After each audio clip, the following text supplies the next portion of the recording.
Meski mengaku senang setelah Polda Jawa Barat berhasil menangkap seorang DPO kasus pembunuhan yang menimpa Vina dan kekasihnya Eki, yakni Peggy Setiawan alias Perong.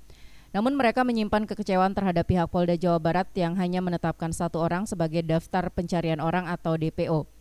Hal itu disampaikan oleh kuasa hukum keluarga almarhumah Vina. Menurut kuasa hukum korban pembunuhan dan ruda paksa tersebut, keputusan Polda Jabar menghapus 2 DPO di kasus tersebut dinilai tak masuk akal. Lantaran penetapan 3 DPO pada kasus pembunuhan Vina sudah diputuskan di pengadilan. Tentunya kami sebagai korban merasa senang, merasa ada angin baru lah, energi baru atas tertangkapnya pelaku tersebut.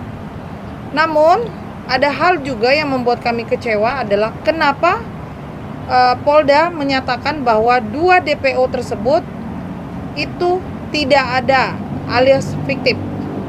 Siapa yang paling bertanggung jawab atas kematian Vina dan Eki kalau 2 DPO itu dihilangkan?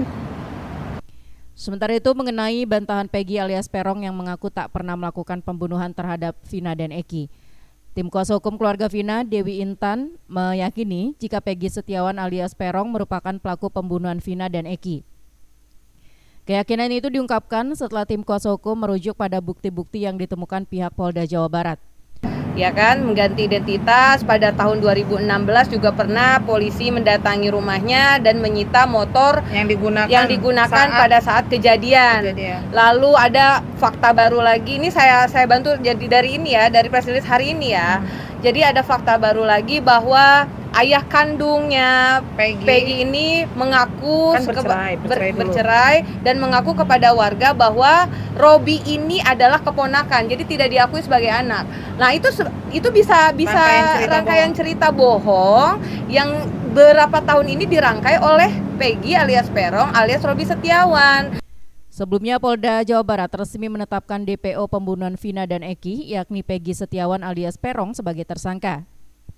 Peggy ditetapkan tersangka setelah ditangkap dan diperiksa oleh Polda Jawa Barat terkait dugaan pembunuhan yang terjadi pada Agustus 2016 silam. Peggy dijerat pasal berlapis, mulai dari pasal 340 KUHP tentang pembunuhan, junto pasal 55 ayat 1 ke 1 KUHP, dan pasal 81 ayat 1 Undang-Undang Nomor 35 Tahun 2014 tentang perlindungan anak dengan ancaman pidana mati, seumur hidup, dan paling lama 20 tahun kurungan penjara. Baito Herlambang, Jakarta melaporkan untuk CTV Network.